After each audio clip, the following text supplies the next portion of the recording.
خليك واضح مع نفسك، خليك صديق لذاتك. أهم هدف عندك في الحياة شيئين اثنين: اخلق بصمة في الحياة لنفسك، واختر مكانك في الآخرة. هذا هو اللي مطلوب منك ترى في كل رحلة حياتك وتعاملاتك مع الناس كلها. اجعل هدفها الوحيد سبحانه وتعالى رضاه، لكن لنفسك عليك حق. انتبه، لا تخطي في حق ذاتك.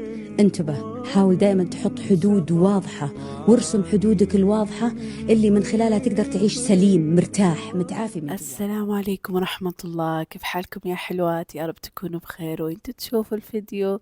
أول شيء اعذروني على الصوت، يمكن أكثر من 10 أيام وأنا مزكمة وما في تذوق ولا شم إلا خفيف، يروح ويجي يروح ويجي وسخونة، والحمد لله على كل حال، وكتمة وكله. فتجاهلوا هذا الصوت. فيديو اليوم إن شاء الله راح يكون روتين يوم الجمعة أو فلوج يوم الجمعة. من زمان ما صورت، أدري غايبة كثير عن القناة، مشاغل الحياة على قولتهم ومشاغل الدنيا. المهم صحيت كالعادة الساعة 7، عندي غسيل، جبل غسيل على طول بعد ما صليت وقلت أذكاري. عبيت الغسالة وبعدين جهزت لي الفطور هذا اللي شفتوه في المقدمة. راح أفطر أكيد وراح أروح وأجي على الغسيل. إن شاء الله ما يجي الظهر إلا وأنا منجزة بحول الله. كمان راح نفرزن الطماطم إن شاء الله. راح تشوفوا أحداث كل حاجة، بس قبل أكيد يا حلوة لا تنسي تشتركي بالقناة وتفعلي جرس التنبيه، وكمان لا تنسي تحطي لي لايك. والآن راح أفطر، وأنا أفطر راح أقرأ سورة الكهف. إذا كنت تتابعي هذا الفيديو في يوم الجمعة لا تنسي قراءة سورة الكهف والإكثار من الصلاة على النبي. وقبل الزحمة على قولتهم، كل عام وانتم بخير. رمضان من تصويري لهذا الفيديو خلاص باقي له أسبوع، الله يبلغنا يا رب إحنا وياكم وإحنا في صحة وعافية يا رب. الحمد لله بعد ما خلصت فطوري أبغى أغسل هذه الحبتين على قولتهم. وشوفوا كرتون الطماطم اللي معايا في السناب، شايفين إيش هذا؟ دوبنا انتبه لده الشيء، ما أدري. المهم شوفوا كرتون الطماطم ما شاء الله تبارك الله، بصيل أتهور واشترى من الحلقة. طبعا قبلها بيوم أنا فرزنت الخضار، هو عندي بس حبيت أزود الكمية. أما هذه الطماطم ما شاء الله تبارك الله أكيد ما هي لي كلها، راح أخذ احتياجي وحفرزن الآن. وما راح أسوي غدا اليوم، ما شاء الله تبارك الله الثلاجة عمرانة، الله يديمها علينا نعمة يا رب ويحفظها من الزوال. وإيش كمان، يمكن أخرج السوق، ماني عارفة لسه بصراحة ترتيبي، لكن أكيد الآن راح أفرزن والغسالة أكيد تدور وراح أروح وأجي عليهم. يعني إن شاء الله قلت لكم ما يجي الظهر إلا وأنا مخلصة. الحمد لله البيت عندي مرتب والدنيا كلها رايقة. يلا ننطلق على بركة الله ونفرزن الطماطم. وهنا يا حلوات عملت الكشنة وجهزتها. شايفين هذا الرد؟ أنا عملت رد تاني، يعني دبلت الكمية وقطعت كم كيس، تقريبا 13 أو 12 كيس. كمية ما شاء الله تكفيني رمضان وزيادة الحمد لله. وبعدين ما جات الساعة 12 إلا وقدني خلاص مخلص الغسيل، تقريبا 12 وعليها خلصت الغسيل والبيت اوريدي نظيف. بس كده كنست المطبخ بشكل سريع وسويت لي القهوة القشر وبخرت البيت. وهذه شنطة ديكورات رمضان اللي تكون تحت السرير، خليت أبو أصيل ينزلها لي عشان إن شاء الله خلاص على الأربعاء أو الخميس ممكن أفرش إن شاء الله زينة رمضان في المطبخ وفي الصالة، بس هذه المنطقتين. وهنا جهزت أصيل، قاعدة أقول له قل لهم باي، أديهم بوسة. طبعا هو ما كان معايا في السوق، هو وأبوه حطوني وراحوا، لأنه قلت له بأكون لوحدي. وهنا اشتهيت قهوة وحلا، ويا ريتني ما طلبت الحلا. نصيحة بنات، لا تطلبوا، اسمه بودنج الكنافة. أنا زي ما انتوا عارفين مقاطعة السكر، والله والله والله ملعقتين بس وحسيت راسي ضرب، حسيت إن السكر وصل مليون. مرة حالي طبقته رجعته الثلاجة، فمرة حالي. وبعد صلاة العصر خرجنا، وما شاء الله تبارك الله. طبعا أنا كنت في جدة بارك، معظم المول أو 3/4 تخفيضات عروض يوم التأسيس. طبعا أنا أصور لكم يوم الجمعة ويوم التأسيس كان يوم السبت، فعروض فظيعة، عروض رهيبة حرفيا حرفيا. أتوقع إنه يعني حتنتهي بنهاية شهر فبراير اللي هو بنهاية شعبان. طبعا العروض ما هو على الملابس وكذا، لا، في بعض الملابس إلا يعني فيها مثلا عروض تاخدي قطعة أو قطعتين 3 مجانا، بس أكثر شيء على السكين كير، الصيدليات، العطور، البخور، مرة حلو. فأنا ما كنت محتاجة بصراحة ملابس كثير حق طلعات، قد ما أنا كنت محتاجة غيارات زي البناطيل اللي راح تشوفوها نهاية الفيديو يعني إن شاء الله. شوفوا حبيت هذا التيشيرت مرة حلو. أنا هنا كنت في سنتر بوينت، الفستان هذا مرة عجبني، لونه وخامته كذا، كان سعره 119 ريال، ورحت قسته. بس شايفين التكسيرات هذا اللي تحت أعطتني كذا انتفاخ، فتعطي كذا إيحاء إن وزنك زايد. ما حبيت هذا الشيء، بس مرة حلو ترى. وهنا كولكشن رمضان عندهم، زي ما قلت لكم أنا كنت في سنتر بوينت، فأتوقع كل المولات يعني كل الفروع أقصد عندهم هذا الكولكشن. والحمد لله ما كان مرة زحمة المول، الشوارع اللي كانت مزدحمة. وبعد سنتر بوينت توجهت لآر&بي، شايفين هنا المول فاضي، وتقريبا كانت هنا الساعة 5، تقريبا 5 إلا في الحدود هذه. فالبناطين هذه مرة حلوة، راح تشوفوها، أخذت منها 2. في نهاية الفيديو راح تشوفوه. أخذ هذا اللون سعره 55، في تقريبا 5 ألوان، مرة حلوة تحت العباية، عملية وتنجز وسريعة. ما حبيت البناطين اللي زي كذا، معظمهم الستايل هذا. فأحس دائما الستايلات اللي فيها تفاصيل كثيرة ما تكون يعني ما تمشي على أي جسم، ما أدري، أنا أحس كذا.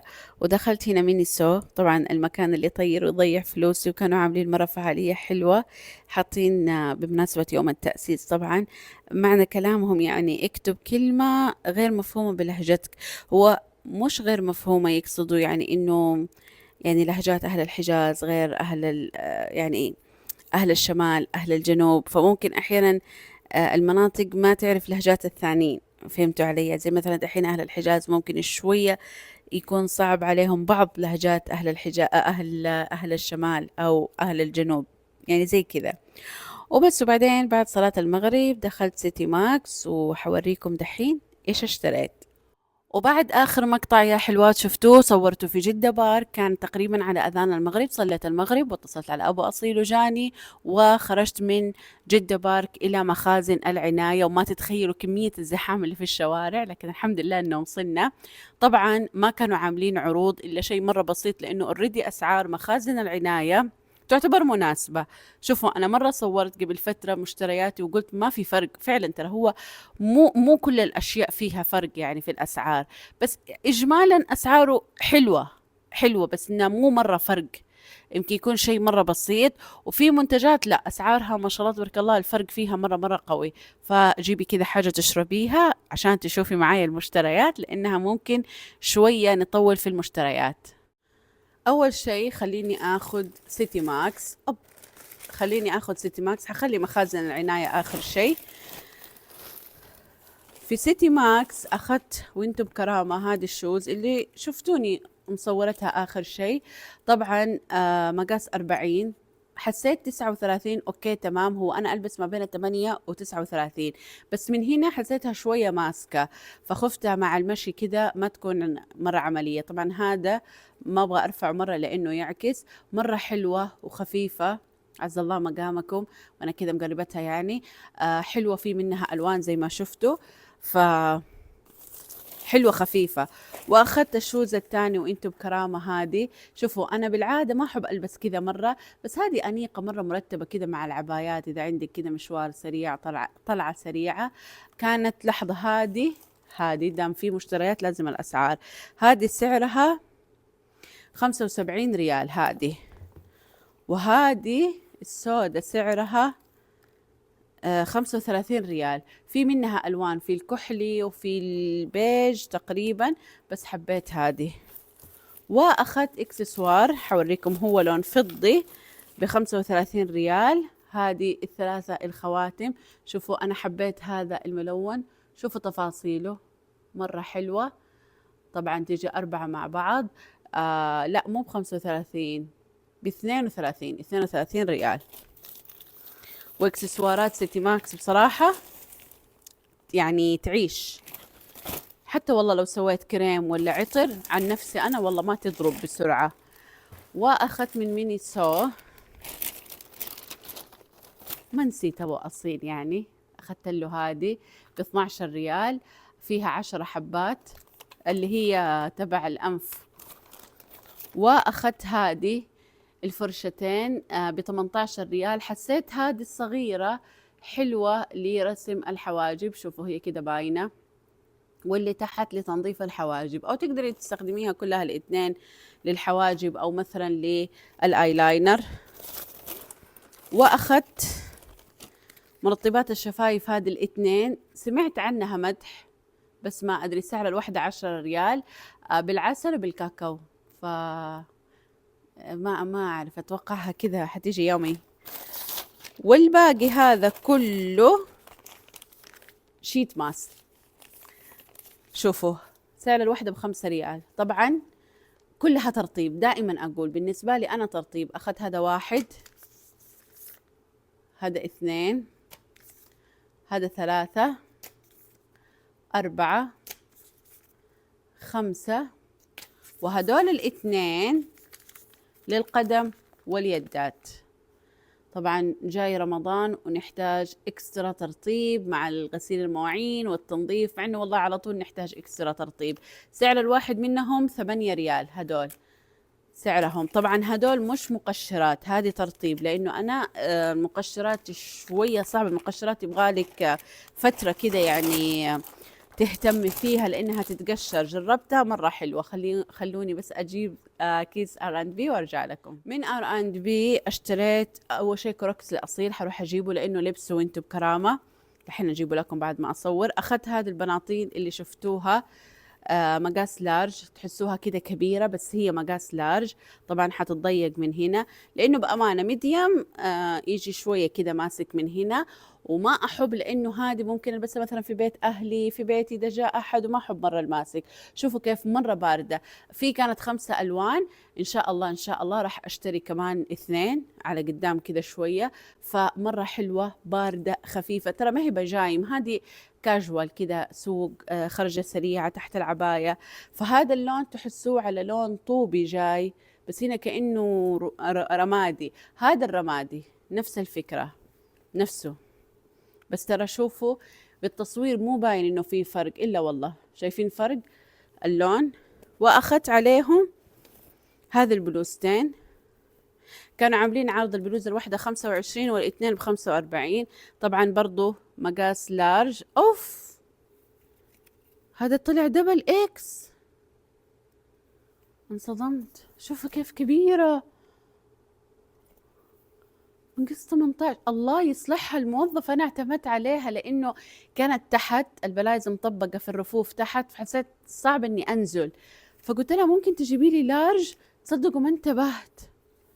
شوفوا كيف كبيرة، دبل اكس بس حلوة. أخذتها على أساس هذا في مقاسات يعني، بس يمكن أستبدلها، حشوفها كيف باللبس. شوفوا أنا أخذتها على أساس لا دقايق، أنا أخذتها مع ده، مع الرمادي، وهذا أخذت له أبيض ليكون كمان حتى هذا أوه والله حتى ده مقص 18. شوفوا كيف، الله يصلحها ويهديها يا ويلي، دبل اكس.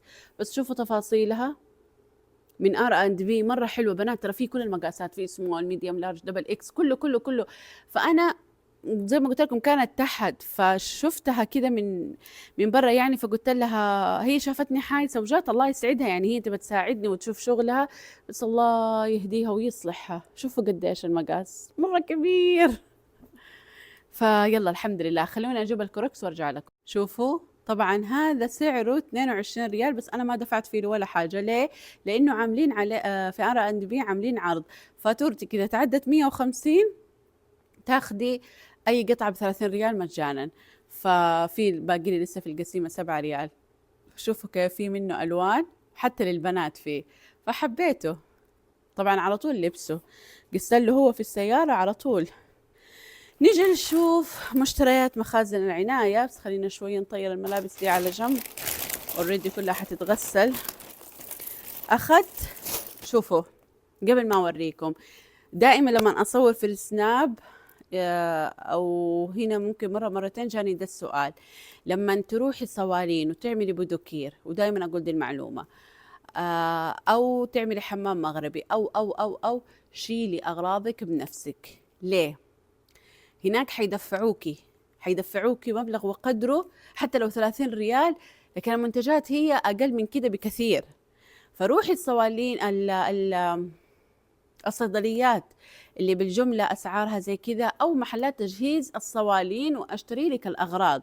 هذه نصيحة، وحابة تاخذي أنت من الصالون برضو بكيفك. فعندكم الليفة المغربية هذه اللي يستخدموها في الصوالين، الطاووس، أنا متأكدة منها. تخيلوا أنا أخذتها ب3 ريال، هم حيبيعوها لك شوفي بكم. فأخذت 2، بس هذه خامتها أفضل، هذه أقل شوية، هذه بريالين وكم هللة. فتخيلوا هذه من مخازن العناية، حتلقيها ماكسيموم في العطار ب10 ريال إذا مرة. فهذه أخليها لو رحت صالون عشانها أصلية أكثر، هذه لا، للاستخدام لي أنا. تمام.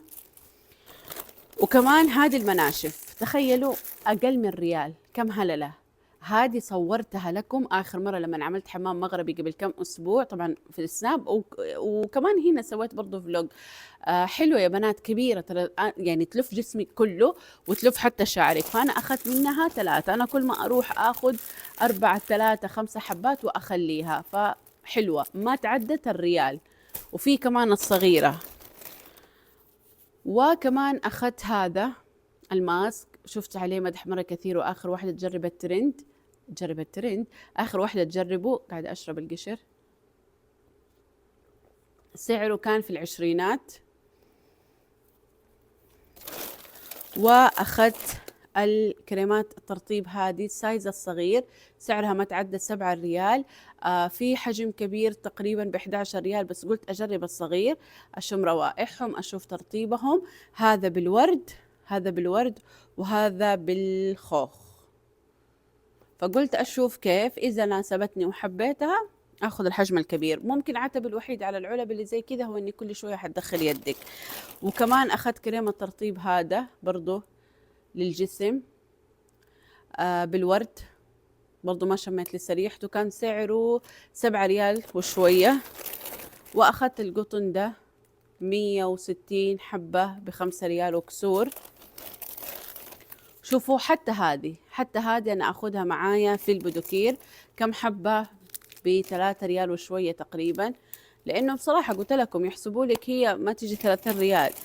وأخذت شبيه صنفرة كاب. شوفوا صنفرة كاب طبعا لا يعلى ولا يعلى عليها وما تنقطع عندي، بس لما رحت أخذ صنفرة كاب مسكتها فشفت هذه جنبها، فسألت الموظفة قلت لها هل الحبيبات نفس خشونة حبيبات صنفرة كاب؟ قالت لي ايوه. انا لسه ما فكيتها، اتوقع انها مقفلة. ايوه لسه ما فكيتها. سعرها 23 ريال وكسور. تابعوا حساباتي سناب خصوصا، حتلقوها في اخر الفيديو، لانه دائما اطلع ريفيو اول باول، يعني اول ما استخدمها ادي انطباع زي كده. شوفوا هذه كمان واحدة صارت 4. واخذت هذه للمرة الثانية ماء الورد بالمرة، تقريبا 10 ريال تقريبا في الحدود. هذه مرة حلوة يا بنات، أنا حقتي باقي لها شوية تخلص فجبت واحدة ثانية. وهذه المرة قلت أجرب مقشر فروة الراس اللي بالشاي الأخضر، دائما أخذ اللي بالقهوة، واليوم خلص، أو أمس أيوة أمس عملت تقشير، خلص اللي عندي بالقهوة، فقلت أجرب اللي بالشاي الأخضر. ما شميت ريحته، برضو مقفل. طبعا في بالشاي الأخضر والقهوة واللافندر إذا ما خاب ظني، فقلت خليني أجرب هذه المرة اللي بالقهوة.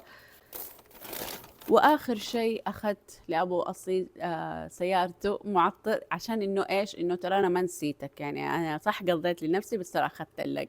فأخذت 2، واحدة بالفانيليا واحدة بعطر بلاك مدري إيش. فهو على طول حط هذاك يعني في السيارة. سعرها كان 8 ريال وشوية. وترى مخازن العناية حتى فيه له معطرات مفارش وفيه له كل شيء. وبس والله يا حلوات، إلى هنا أكون وصلت معاكم إلى نهاية الفيديو والفلوج. إن شاء الله استمتعتوا وإنتوا تشوفوا الفيديو. أشوفكم على خير بحول الله وقوته، وفي أمان الله، ومع السلامة.